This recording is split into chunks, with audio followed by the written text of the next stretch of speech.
বন্ধুরা, কেমন আছো সবাই? আশা করি ভালো আছো। তোমাদের জন্য আরেকটি নতুন গল্প নিয়ে হাজির হলাম। গল্পটি মন দিয়ে শুনুন, আশা করি ভালো লাগবে। বাবা ঘরের ভিতরে তেল খুঁজতে লাগল, কিন্তু ঘরের কোথাও তেল ছিলই না। তারপর আমি বাবাকে বললাম যে, বাবা, তেল ছাড়া কি অন্য কোনো উপায় নেই? তখন বাবা আমাকে বলল, আরেকটি উপায় আছে। তো বন্ধুরা, আজকের এই ভিডিওটিতে আপনাদের এই সত্য ঘটনাটি পুরোপুরি জানাবো। দয়া করে আপনারা ভিডিওটি সম্পূর্ণ দেখবেন, তা না হলে কিন্তু ঘটনাটির কোনো কিছুই আপনারা বুঝতে পারবেন না। বন্ধুরা, আমি বাংলাদেশের কুমিল্লা জেলার একটি ছোট্ট গ্রামে থাকি। আমার নাম হচ্ছে ফারজানা। আমাদের পরিবারটি ছিল খুব সাধারণ। বাবা একজন কৃষক এবং মা তিনি সংসার সামলান। আমার বাবার নাম হচ্ছে ফারুক। আমার বয়স এখন হচ্ছে ২০ বছর, আর আমার বাবার বয়স হচ্ছে ৪১। আমাদের বাসাতেও মাত্র ৩টি ঘর রয়েছে। একটি রুমে আমার দাদা দাদি থাকেন এবং আরেকটি রুমে আমার কাকা কাকি থাকেন। আরেকটি রুমে আমি এবং মা বাবা থাকি।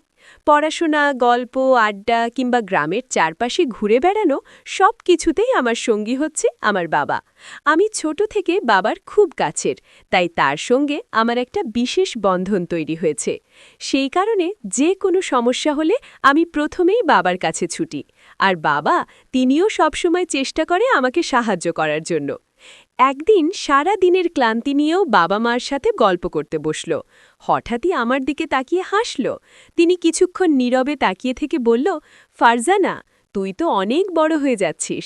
আগের মতো ছোট্ট মেয়েটা আর নেই তুই। এখন তোকে দেখে গর্ব হয়। তুই সত্যি অনেক পরিণত আর সুন্দরী হয়ে গেছিস। বাবার কথায় আমি একটু লজ্জা পেলাম। আমার ভেতরে ভেতরে আনন্দ হলো আমার। তারপর বাবা মাকে জিজ্ঞেস করল, আজ রাতে তুই কোথায় ঘুমাবি? আমি অবাক হয়ে বললাম, আরে বাবা, এই প্রশ্ন করার কি আছে? আমরা তো আগের মতোই থাকব।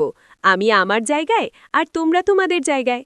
বাবা আবার হেসে বলল, আমি আসলে সেটা বলিনি ফারজানা, আমি বলতে চাইছিলাম তোকে সব সময় মেঝেতে ঘুমাতে হয় আর আমরা বিছানায় থাকি। এটা একদম ঠিক না। আমি চাই তুইও আমাদের মতো আরামে ঘুমাস। কিন্তু এবার নতুন নিয়ম, তুই আর আমি গল্প করতে বসব বিছানায়, আর গল্পের মধ্যেই আমাদের ছোটবেলার গ্রামের সব মজার ঘটনা মনে করব। আমি হেসে বললাম, ঠিক আছে বাবা, তাহলে রাতটা সত্যি আরও মজাদার হবে। রাতটি শুরু হলো গল্প আর হাসির ছোঁয়ায়। এদিকে মা গভীর ঘুমে আছে। আমরা দুজন ছোটবেলার কৌতুক আর গ্রামের মজার স্মৃতি নিয়ে গল্প করতে করতে সময়টা অজান্তেই কেটে গেল। মনে হলো এই মুহূর্তগুলি আমাদের পারিবারিক বন্ধনের সবচেয়ে মূল্যবান স্মৃতি। রাতের এই শান্তি যেন আমাদের হৃদয়কে আরও কাছে এনেছে এবং আমাদের সম্পর্ককে আরও মজবুত করেছে। পরদিন সকালে সূর্যের আলো ঘরের ভিতরে ঢুকতে শুরু করল। আমরা দুজন ধীরে ধীরে উঠলাম। বাবা কফির গ্লাস হাতে নিয়ে বলল, তানিশা, কাল রাতে তোমার সাথে গল্প করতে করতে সময়টা একদম অজান্তেই চলে গেল। এই ছুটির দিনগুলো সত্যি অন্যরকম আনন্দ দেয়। আমি হেসে উত্তর দিলাম, বাবা, সত্যি গ্রামের শান্ত পরিবেশ আর আমাদের গল্পগুলো একদম বিশেষ মনে হলো। আমি চাই সব ছুটির দিনই এমন আনন্দময় হোক। বাবা আমার কথায় মৃদু হেসে মাথা নেড়ে সম্মতি জানালো। মনে হলো আমাদের এই সম্পর্ক, আমাদের গ্রামের ছোট্ট মুহূর্তগুলোই আমাদের জীবনের সবচেয়ে মধুর স্মৃতি হয়ে থাকবে। সকাল থেকে শুরু হওয়া দিনের সব স্মৃতি, ঘর, গল্প, হাসি আর ছুটির মুহূর্তগুলো সবই মনে করিয়ে দিচ্ছিল পরিবারের সঙ্গে কাটানো সময় সবচেয়ে মূল্যবান। কয়েকদিনের জন্য আমি একরকম অস্থির মন নিয়ে থাকলাম। রাতের ঘুমও ঠিকভাবে আসছিল না। মনে হচ্ছিল বাবা কি যেন কিছু বলতে চেয়েছিল, কিন্তু শেষ মুহূর্তে বলতে পারেনি। তার কথার ধরন, তার চোখের দিকে পাকানোর ভঙ্গি সবই আমাকে অদ্ভুতভাবে আকৃষ্ট করেছিল। মনে হচ্ছিল সে কিছু যেন আমার সঙ্গে সম্পর্কিত একটি বিশেষ বিষয়, যা আমাকে জানতে হবে। কিন্তু কেন তিনি বলতে পারেননি, সেটা এক রহস্য হয়ে রয়ে গেল। আমি ঠিক করলাম এখনই ভাইয়াকে কল করব না, কিছু জিজ্ঞেস করব না। তবে মনে মনে আমি বারবার সেই মুহূর্তের কথা ভাবছিলাম। তার প্রতি কৌতূহল দিন দিন বাড়ছিল। কখনো মনে হচ্ছিল আমি হয়তো বুঝতে পারব কি বলতে চেয়েছিল, আবার কখনো মনে হচ্ছিল ধৈর্য ধরতেই হবে। হঠাৎ একদিন ভাইয়া আমাকে ফোন করল। তার কণ্ঠে এক ধরনের গুরুত্ব এবং নরমতা ছিল। সে বলল, ফারজানা, আমি বাড়ি এসে তোমার সঙ্গে একটি গুরুত্বপূর্ণ বিষয় নিয়ে কথা বলবো। হয়তো তুই রেগে যাবি, কিন্তু আমি অনেক দিন ধরেই কথা বলতে চেয়েছি। এটা খুব গুরুত্বপূর্ণ, তুই শুনলে বুঝবি। আমার মনে উত্তেজনার ঢেউ তোলে। মনে হলো অবশেষে সেই মুহূর্ত যা আমি কয়েকদিন ধরে অপেক্ষা করছিলাম তা আসছে। কতই না কৌতূহল, কতই না প্রশ্ন, কিন্তু আমি শান্ত থাকার চেষ্টা করলাম।